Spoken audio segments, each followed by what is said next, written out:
At the end of the day, you have to answer one very basic question. Why should I buy from you? What do you do? Who do you serve? And what do you stand for? If a customer or a stranger can't get their head around what your business is about in 30 seconds, you're out of luck because people aren't patient. They have the attention span of a flea. And you want to be sure that as you're looking at who your customer is, what you do for them, you want to make sure that your values are showing up in your words and your actions and not just on your about page. Why? Because sooner or later, your customer is going to step off the internet and they're going to meet you. And if the brand that you have presented online does not match up with who you are and what your company values are, you're going to tank the sale. When a customer asks, why should I buy from you? It's never really about the technical skills or product specs. Those things matter, but that's not what people fall in love with. Your brand position, what makes you unique, that intangible, the feelings customers get every time they interact with your brand, that's what they fall in love with. What is it that makes you special? A lot of times when I work with companies, they're like, well, our price and quality. That's what makes us special. Really? How many of your competitors are out there claiming that they have high prices and crappy service? No. That's the point of entry for the game. That is not what makes you different. That's not what makes you special. That's not why I do business with you. So, what is it that you do? And as you're working on that, you need to think about who your target customer is and what makes you specialize. There is a very simple worksheet that I have used for years and years and years to build brand positions. And it's really kind of a fill in the blank. Your brand position needs to answer 4 questions. Who are you serving, your target customer? Problem or need? What keeps them up at night? I had a financial planner tell me that what his clients wanted were choices, and I had to break it to him somewhat gently that ain't nobody laying in bed at night going, God, I wish I had more alternatives for financial services. No. What they're laying in bed worrying about is how am I going to pay for my kids' college? How am I going to fund my retirement? So, what is it that they really need? And what do you do? Number 3 is what do you do better or differently than others? And then back it up.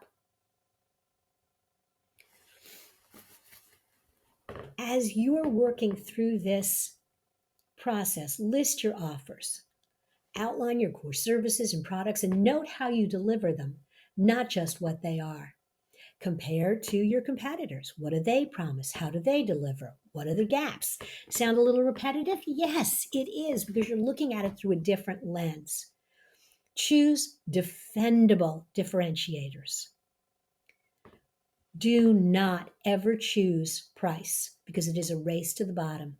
Just when you think you have the lowest price imaginable, somebody will come along and go a little bit lower. And then you go lower, and then they go lower. And at the end of the day, you're both out of business. So look for specifics like your expertise, simplicity, speed. One of the things that really set us apart when I was still running the agency was we always answered the phone on the first ring. No voicemail, no multiple rings. Somebody grabbed that phone at the first ring. And if I heard a phone ring twice, there was hell to pay because that was who we were. That was important as a sign of being very customer focused. When I answered the telephone, people would stop and go, "You're not voicemail." No, I'm not. And that was part of our position, that very customer focused, customer oriented, ready to talk to you. Did we get clients because of that positioning? Mm-hmm. Did I get interviews on local TV stations because I was the only agency in town that answered a phone on Friday afternoon? Hmm. My positioning created opportunities. So do your little fill in the blank and then give it to AI and ask for it to polish it. Ask for it to give you several variations on that formula for the target customer who has a problem or need. We provide a unique solution because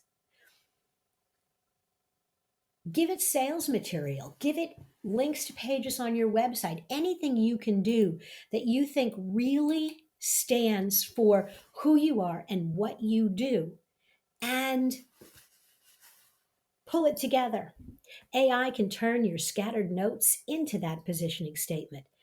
It can spot recurring themes in your content and draft quick elevator pitches in different tones. I love this. My typical tone is kind of very quirky, a little bit off the cuff, maybe a little in your face. But if I need to clean it up and be a little more professional, I can go back to AI and say, hey, clean me up a bit. Go a little more professional. Keep it still warm and approachable, but a little more professional. Now, just because AI has generated all these wonderful, fabulous position statements doesn't mean they're great. Edit like a pro, streamline them because AI can be a little wordy, and then show those positioning statements to customers. Ask them which one they think best describes you. Something that you need to be aware of with AI is that AI will mirror what already exists online. So it's going to give you a little bit of a generic position statement, which is exactly what you don't want. And so you're going to need to edit, add direction, iterate several times. First drafts, human or AI, are usually kind of broad, too boastful, and full of jargon. Keep sharpening your statement until it's crisp and unmistakably yours.